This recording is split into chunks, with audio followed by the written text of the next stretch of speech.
चलिए पहले बच्चों, सर्किल पॉइंट चैनल पर आप सबों का स्वागत है। हम लोग आज 10 का डोज, ध्यान दीजिएगा, जीके जीएस के 10 के डोज के साथ उपस्थित हुए हैं। तो देखते हैं, हम लोग समय बर्बाद ना करेंगे, लेकिन नौकरी तैयार है कि आप तैयार हैं, याद रखिए। समान समय में अभी जो नौकरी का अंबार लगा हुआ है, भीड़ सा लगा हुआ है, अगर उसको आप पाना चाहते हैं तो नींद चैन को त्यागो तुम, क्योंकि ऐसे ही जय जयकार नहीं होती और कोशिश करने वालों की कभी हार नहीं होती। तो मात्र 5 से 7 मिनट का वीडियो होने वाला है। आज हम लोग का टॉपिक है मौलिक अधिकार। ध्यान दीजिएगा, मौलिक अधिकार, ठीक है। तो सबसे पहला आपसे क्वेश्चन पूछेगा कि मौलिक अधिकार संविधान के किस भाग में। ध्यान दीजिएगा, तो भाग 3 में। मौलिक अधिकार संविधान के किस भाग में है, तो भाग 3 में है। अब ध्यान दीजिएगा, अनुच्छेद पूछे तो 12 से 35 पूछेगा कि मौलिक अधिकार का चर्चा संविधान के किस अनुच्छेद में है, 12 से 35। याद करने के लिए ध्यान दीजिए, आपको क्या बता रहे हैं। अधिकार लिखेगा तो आप अ लिखेगा कि नहीं लिखेंगे, ध्यान दीजिएगा। जैसे ही मौलिक अधिकार आया तो आप अधिकार लिखने जाइएगा तो अ लिखेंगे, तो 3 लिखेंगे कि नहीं।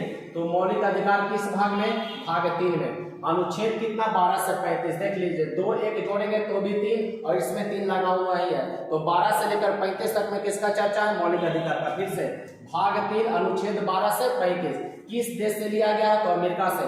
अधिकार अमेरिका, अधिकार अमेरिका। मौलिक अधिकार को किस देश से लिया गया है, अमेरिका से। अगला क्वेश्चन, इसकी प्रकृति न्यायोचित है। पूछेगा मौलिक अधिकार की प्रकृति कैसी है, तो न्यायोचित है।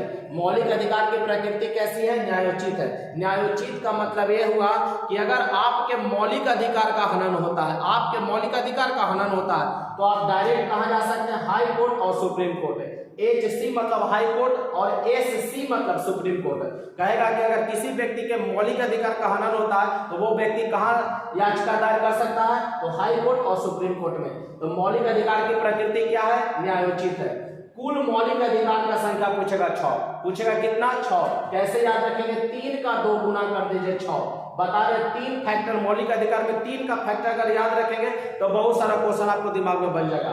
जैसे भाग 3 में अनुच्छेद 12 से 35 में अमेरिका से लिया गया है और इसकी प्रकृति न्यायोचित है। और इसके लिए कहां जा सकते हैं, 2 जगह, सुप्रीम कोर्ट और हाई कोर्ट। सुप्रीम कोर्ट और हाई कोर्ट, और यही 2 को मल्टीप्लाई करवा देंगे 3 से तो कुल मौलिक अधिकार कितना, 6।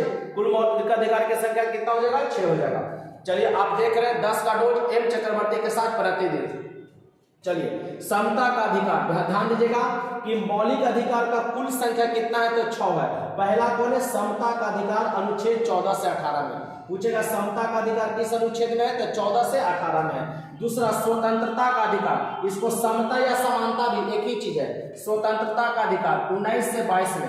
किस अनुच्छेद में स्वतंत्रता, रेगुलर देखेंगे 14 से 18, 19 से 22, 23 से 24, 25 से 28, 29 से 30 और 32 एकदम रेगुलर है, याद करने में कोई परेशानी नहीं। समता या समानता का अधिकार 14 से 18, स्वतंत्रता का 19 से 22 में। शोषण के विरुद्ध अधिकार, 23 से 24, शोषण के विरुद्ध अधिकार पूछेगा तो 23 से 24। इसी में है कि 14 वर्ष से कम उम्र के बच्चों से काम नहीं करवा सकते, वो 24 में। अब बलात् शरम या बेगारी, किसी से आप बेगारी नहीं करवाएंगे, वो 23 में है। मानव का खरीद बिक्री पर रोक है, कितना में, 23 में। दास प्रथा अनुच्छेद 23, ये सब आपको खत्म है। दास प्रथा नहीं कर सकते, किसी से आप बेगारी नहीं करवा सकते हैं, किसी को गुलाम बना कर नहीं रख सकते हैं, ये मौलिक अधिकार के विरुद्ध है। तो किस अनुच्छेद में दिया है, 23 में। और 14 वर्ष से कम उम्र के बच्चों को बड़े कारखानों में कामकाज नहीं होगा, अनुच्छेद 24 में। वो हम बाद में देखेंगे, फिलहाल अभी मौलिक अधिकार की संख्या देखते हैं। शोषण के विरुद्ध अधिकार बोलेगा तो कितना, 23 से 24। धार्मिक स्वतंत्रता का अधिकार 25 से 28। हर एक व्यक्ति को अपने इच्छा के अनुसार धर्म मानने का अधिकार है, जिसकी चर्चा आपका 25 से 28 में आपको छूट दिया गया।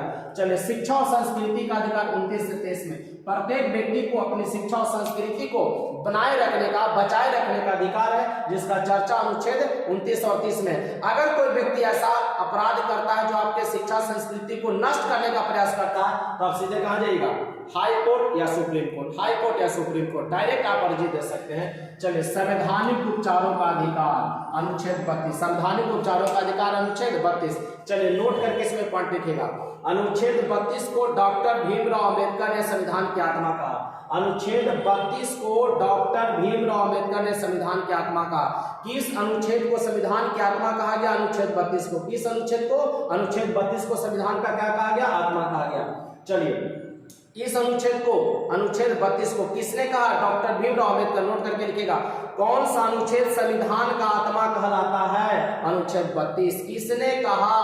तो डॉक्टर भीमराव अंबेडकर, जो संविधान के निर्माता है, संविधान के पिता हैं। चलिए अब बताइए, ध्यान दीजिएगा, अगला 6 नंबर, मौलिक अधिकार देशी और विदेशी, मतलब भारतीय नागरिक और विदेशी नागरिक दोनों को प्राप्त है। कहेगा मौलिक अधिकार किसे प्राप्त है? तो भारतीय नागरिक और विदेशी नागरिक दोनों को, भारतीय नागरिक और विदेशी नागरिक दोनों को मौलिक अधिकार प्राप्त है। लेकिन नोट करके ध्यान रखिएगा, अपवाद में कुछ मौलिक अधिकार केवल भारतीय नागरिक को, कुछ मौलिक अधिकार केवल भारतीय नागरिक को। मौलिक अधिकार किसे दिया गया? भारतीय नागरिक और विदेशी नागरिक दोनों को। लेकिन कुछ मौलिक अधिकार भारतीय को ही केवल दिया गया। वो कौन कौन है? अनुच्छेद 15, अनुच्छेद 16, अनुच्छेद 19, 29, 30। याद रखना, देखिए आसान है। 15, 16, 15, 16, 15, 16, घट जाइए, आगे बढ़ जाइए, 19, 29, 19, 29, 30, 19, 29, 30, 19, 29, 30, 15, 16, 19, 29, 30, 15, 16, 19, 29, 30। अगर परीक्षा की खोपड़ी में आपको छेद करना है तो इस तरीके के प्रश्न को आपको याद करना ही पड़ेगा और जीके जीएस के 10 डोज के साथ आपको रहना पड़ेगा, बने रहना पड़ेगा। तो उम्मीद करते हैं ये आपको याद हो गया होगा या याद कर लेंगे, क्योंकि परीक्षा के खोपड़ी में छेद करने के लिए जरूरी है। बढ़ते हैं अगले सवाल की। चलिए बच्चों, बढ़ते हैं 7वां प्रश्न की ओर। राज शब्द को परिभाषित किया गया, पूछेगा किस अनुच्छेद में? तो अनुच्छेद 12 में।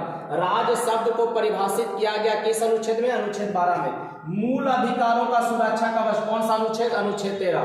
मूल अधिकारों का सुरक्षा कवच कौन सा अनुच्छेद? अनुच्छेद 13। अब ध्यान दीजिएगा, विधि के समक्ष समता, विधि के समक्ष समता, विधि मतलब कानून, माने कानून के नजर में हम लोग का सब समान है, और विधि का समान संरक्षण मतलब कानून का समान संरक्षण करना। कौन अनुच्छेद में? अनुच्छेद 14 में। फिर से ध्यान दीजिएगा, विधि के समक्ष समता एवं विधि का समान संरक्षण, कौन अनुच्छेद? अनुच्छेद 14। एक चीज और नोट करके ध्यान दीजिएगा, विधि के समक्ष समता पूछेगा किस देश के संविधान से? तो ब्रिटेन से। विधि के समक्ष समता या समानता किस देश से? तो ब्रिटेन से। किस देश से? ब्रिटेन से। और विधि का समान संरक्षण कहां से लिया गया? तो अमेरिका से। विधि का समान संरक्षण मतलब हम लोगों को समान संरक्षण करना है कानून का, तो वो कहां से लिया गया? अमेरिका से। और विधि के समक्ष समता कहां से लिया गया? वो ब्रिटेन से। धर्म जाति लिंग के आधार पर प्रतिषेध रोक, मतलब धर्म जाति प्रतिषेध, ध्यान दीजिएगा, धर्म जाति लिंग के आधार पर आपको कहीं भी प्रवेश से रोका नहीं जाएगा। वो कितना में? 15 में। कितना अनुच्छेद में? 15 में।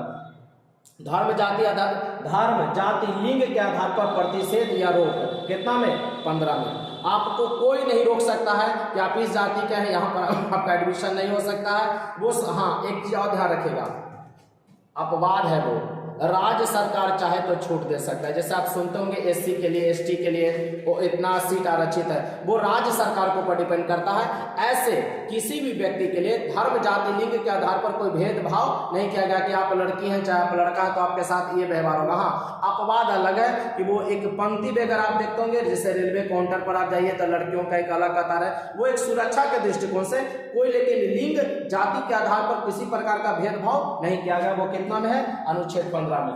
फिर से राज को परिभाषित 12, मूल अधिकार का सुरक्षा कवच 13, विधि के समक्ष समता और विधि का समान संरक्षण 14 में, विधि की समता बात कहां से? ब्रिटेन से, विधि का समान संरक्षण अमेरिका से, धर्म जाति लिंग के आधार पर प्रतिषेध जो रोका गया, मैंने आपको कोई नहीं रोक सकता है, वो कितना में है? 15 में है। तो आज के इतना ही 10 के डोज के साथ। मिलते हैं कल मौलिक अधिकार के कुछ प्रमुख अनुच्छेद के साथ जो परीक्षाओं में डायरेक्ट आपके पूछा जाता है, और परीक्षा की खोपड़ी में ध्यान दीजिएगा छेद करना है तो ऐसे प्रश्नों को आपको याद करना पड़ेगा।